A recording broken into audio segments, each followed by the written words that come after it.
Alors Madame Abba, une petite réaction suite aux résultats de ce second tour, notamment commenter les résultats au Marnais. Alors les résultats au Marnais qui ne sont pas encore définitifs, nous attendons les grandes villes et notamment celles du centre et du sud Haute-Marne qui en général sont un peu plus centristes. Ces résultats ils sont quand même douloureux. On a toute une partie de la population haut-marnaise qui est dans une forme de rupture, de défiance vis-à-vis du projet républicain. Moi j'ai lu une colère qui s'était déjà largement exprimée au moment du mouvement des Gilets jaunes et donc vraiment un dialogue à retrouver, une confiance qui va exiger de nous vraiment un travail d'explication et de dialogue au quotidien dans le département. Il y aura donc un gros enjeu également pour les législatives à venir dans notre département.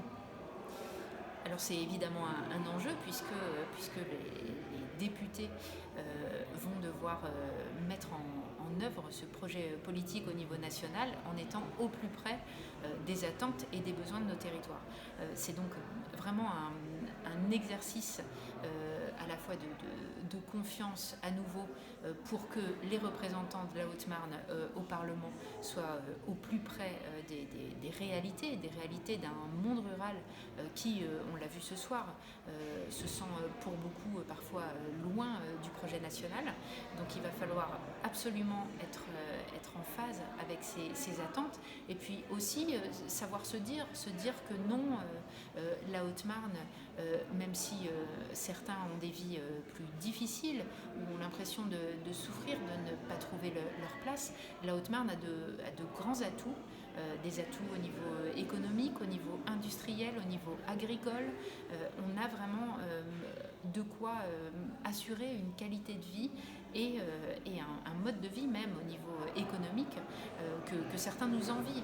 Donc il faut comprendre d'abord là où sont les plus grandes difficultés des Hauts-Marnais. On a évidemment des travaux à mener et à poursuivre sur toutes les questions de santé, les déserts médicaux, les questions de mobilité, mais aussi des atouts à faire valoir. On parle d'ailleurs beaucoup de transition écologique.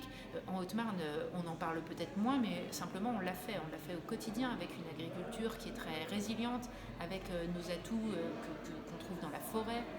On a vraiment des choses à faire valoir et il faut que les Hauts-Marnais en soient aussi plus confiants sur l'avenir parce que nous avons de quoi vraiment assurer un futur souhaitable à la Haute-Marne.